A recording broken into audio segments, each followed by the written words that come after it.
saboda ka addini kamar ya dawo kuma kamar ya mallaki duniya, ko ana so ko ba a so.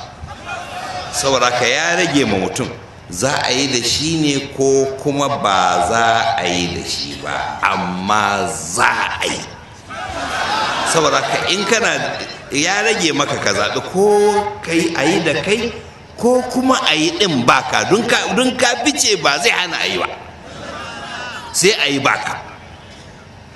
Ya kamata mutum ya tunanin wace gudunmuwa zai bayar ne, maimakon ya tunanin shi ya zama ɗan zura ido. Kamar yadda duk lokacin da ka ga gwagwarmaya na dawo da addini, mutane sukan kasu kashi uku ne.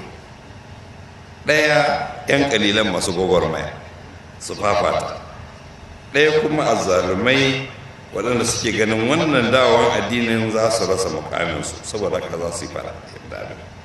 To ɗaya kuma ɗan zura ido, su ne majority. Wane zai buge mu bi shi?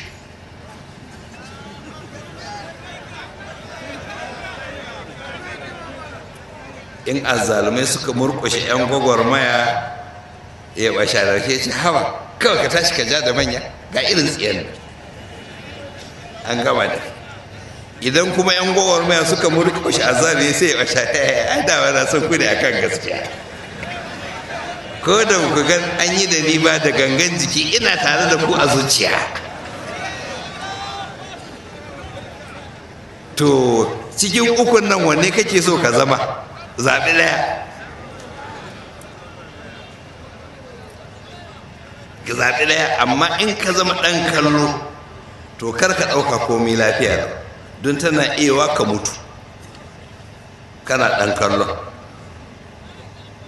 Saboda haka kaga gobe kiyama kenan da Allah zai tambaye ka ya kake ganin ana cewa a koma ga addini na sai baka bada gudunma ba, za ka ce ai na ɗauka abin zai nasara ne sai a tafi da ni, sai kuma ba ne rashin sa'a ba ai nasarar ba masu na mutu.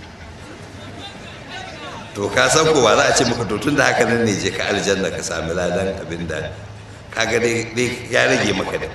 Yanzu dai abin da muke cewa shine insha Allahul azim addini kamar ya dawo.